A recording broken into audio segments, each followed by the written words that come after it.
Our education teaches us what to think, but never how to think. Well, what's the difference?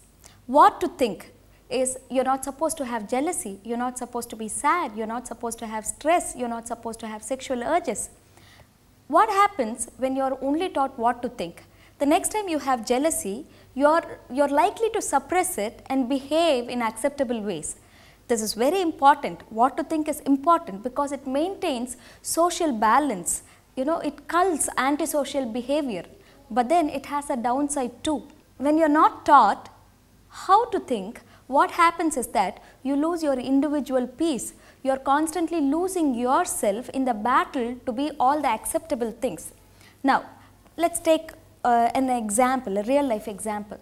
There is this guy who came to me and he said that he was not coming to the problem at all. He was giving a big build up saying that nobody can save me, I don't have any hope, I am doomed and so on. It took me quite a while to talk to him and get his problem out. And he slowly started telling, my problem is excessive psychological obsession with lust. I have this tremendous sexual need and no matter what I do, I am not able to control. Now imagine how bad should I be? And I slowly started working with him. As I worked with him more and more, we established the thought patterns. He began to tell me, as long as I was in India, I didn't have this problem. Once I went to the West, I saw these women clothed not properly and that's when I think I'm having the problem. I said, no, let's not even go into that. Let's explore why you feel what you feel. And slowly the pattern emerged. This guy was living in extreme fear. Why was he in fear? He felt the course was too much higher standard for his intellectual level. He felt the Europeans might be performing much better than himself. In other words, he spent a majority of his time in fear.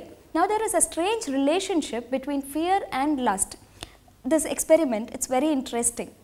A group of researchers, they took a snake colony and they counted the number of snakes in that colony. After some time, they killed a few snakes.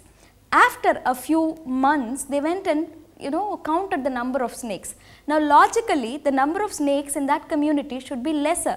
But here they found a geometric increase in the number of snake population itself. Logically, the snake population should have gone up, should have gone down, but it has gone much above the usual level. Now what's the difference?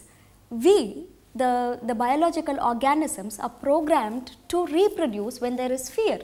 Typically, imagine a community before 3000 years, they are faced with so much of threat, the population is small. At that time, whenever there is a threat, the human organism is programmed to reproduce. Now, we no more have physical challenges, but there are psychological challenges. And every time the psychological challenge comes, the brain doesn't differentiate whether it is a physical challenge or a psychological challenge. It goes into the same program of triggering reproductive thoughts. Now, this research, this knowledge about the way his brain functions made a great difference to this guy. He understood how to think about his lust.